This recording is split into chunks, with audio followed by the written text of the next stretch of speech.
কোরবানি আসলে এক শ্রেণীর মানুষের মায়া কান্না দেখা যায়, তাদের ব্যাপারে আপনার অভিমত কি?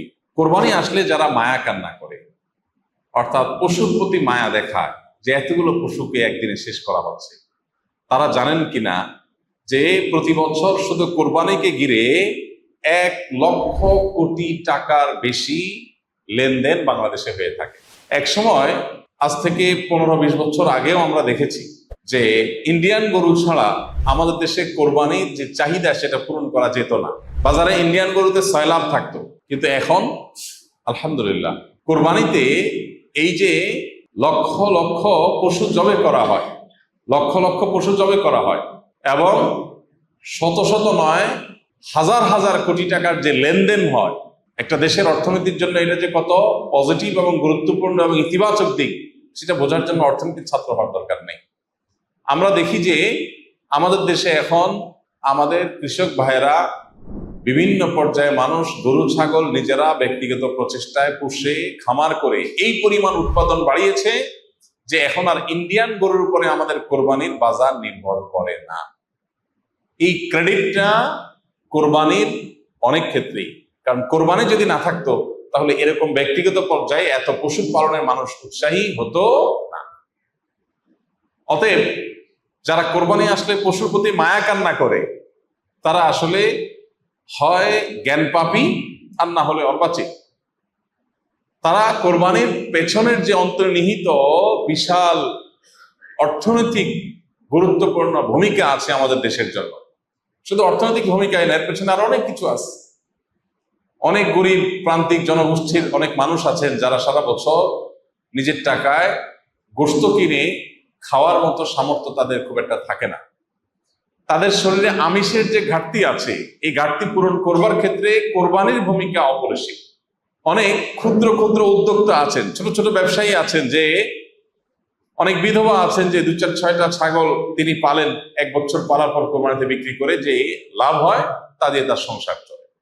আলহামদুলিল্লাহ, এই যে ক্ষুদ্র ক্ষুদ্র উদ্যোক্তা তৈরি করা, তাদেরকে বাঁচিয়ে রাখা এবং এই জাতীয় আরো যত রকমের সুফল আছে কোরবানিকে ঘিরে, দেখা যায় যে কাঁঠাল পাতা এটা সারা বছর কোনো কাজে লাগে না, কিন্তু কোরবানিকে ঘিরে প্রচুর পরিমাণে কাঁঠালের পাতা গাছ থেকে সংগ্রহ করা, পাড়া, তারপরে সেটা বিক্রি করা, তারপরে খড় বিক্রি করা, তারপরে গরুর খাবার বিক্রি করা, তারপরে কোরবানির জন্য গরুর গোশত বানাতে হবে সেজন্য কাঠের গুঁড়ি তৈরি করা, সেগুলা বিক্রি করা, তারপরে যারা কামারের কাজ করে, লোহা লক্কর নিয়ে যারা কাজ করে, তারা দেখা যায় দাও বটি ইত্যাদি ধার করার কাজ করে। এরকম বহু পেশার মানুষ তাদের জীবিকা নির্ভর করে কোরবানির উপরে। সবচেয়ে বড় কথা হতো আল্লাহ তাআলার নির্দেশ, নবী সাল্লাল্লাহু আলাইহি ওয়াসাল্লামের নির্দেশ, সেটা তো সবচেয়ে বড় কথা আছে। এর পাশাপাশি কোরবানির যত আর্থ সামাজিক উপকারিতা আছে সেটার দিকে যদি কেউ একটু চোখ বুলায়, তাহলে সে কোরবানির ব্যাপারে নেতিবাচক কথা বলতে পারে না, হোক সে নাস্তিক, হোক সে অন্য কোনো ধর্মাবলম্বী। কারণ এর প্রত্যক্ষ সুফল আমরা অগণিত পাচ্ছি। আর যদি কোনো সুফল প্রত্যক্ষ আমরা নাও বুঝি, তারপর আমাদের ইয়াকিন থাকবে, একজন মুসলমান এই বিশ্বাস থাকবে আল্লাহ এবং তার রাসূল যে নির্দেশ করেছে তার ভিতরে কল্যাণ আছে, অকল্যাণ নাই। যারা কোরবানি আসলে মায়া কান্না করে, এদেরকে দেখবেন তারা বিফ বার্গার আর চিকেন ফ্রাই অন্যদের চাইতে একটু বেশি খায়। শুধু তাদের মায়া কান্নাটা হয় কখন? কোরবানির সময়। আল্লাহ তাআলা তাদের এই দ্বিচারিতা সম্পর্কে আমাদের সতর্ক হওয়ার তৌফিক দান করুন। কোরবানির ঈদে কোরবানি ব্যতীত আর কোনো বিশেষ আমল আছে কিনা? কোরবানির ঈদের দিনের সবচেয়ে সেরা এবং সবচেয়ে শ্রেষ্ঠ আমল হলো কোরবানি করা। কোরবানির চাইতে ফজিলতপূর্ণ কোনো আমল আর কোরবানির ঈদের দিনে নাই। তবে কোরবানির ঈদের দিনকে ঘিরে আরো অনেক আমল আছে। যেমন ঈদের নামাজ বা ঈদকে কেন্দ্র করে অনেকগুলো আমল আছে। ঈদগাহে কোনো কিছু না খেয়ে আসা ঈদুল আজহার সুন্নাহ।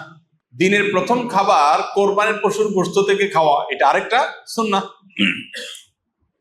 অন্য যে কোনো সাধারণ উৎসব, বিশেষ করে ঈদুল ফিতরের মতো এই ঈদেও উত্তম পোশাক পরা, এটা মুস্তাহাব, ভালো।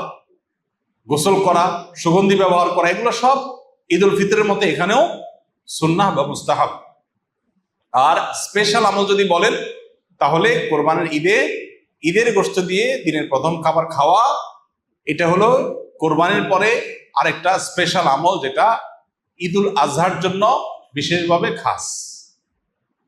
এছাড়া কোরবানিগ্রস্ত মানুষকে দান করা, গরিব দুঃখীকে দেওয়া, ফাকুলু মিনহা ওয়া আতিউল কানিআ ওয়াল মুতাররা, অভাবী মানুষকে দেওয়া, যারা চায় না মানুষের কাছে তাদেরকেও দেওয়া, এটা আরেকটা আমল বলতে পারেন কোরবানির ঈদকে ঘিরে। কিন্তু কোরবান ঈদের সবচেয়ে গুরুত্বপূর্ণ এবং সবচেয়ে ফজিলতপূর্ণ আমল হলো ঈদুল আজহার দিনে আল্লাহর জন্য পশু কোরবানি করা, এহরাকুদ্দাম, বা পশু জবে করা, রক্ত প্রবাহ করা আল্লাহর সন্তুষ্টি লাভের উদ্দেশ্যে। এটা হলো সবচেয়ে গুরুত্বপূর্ণ আমল।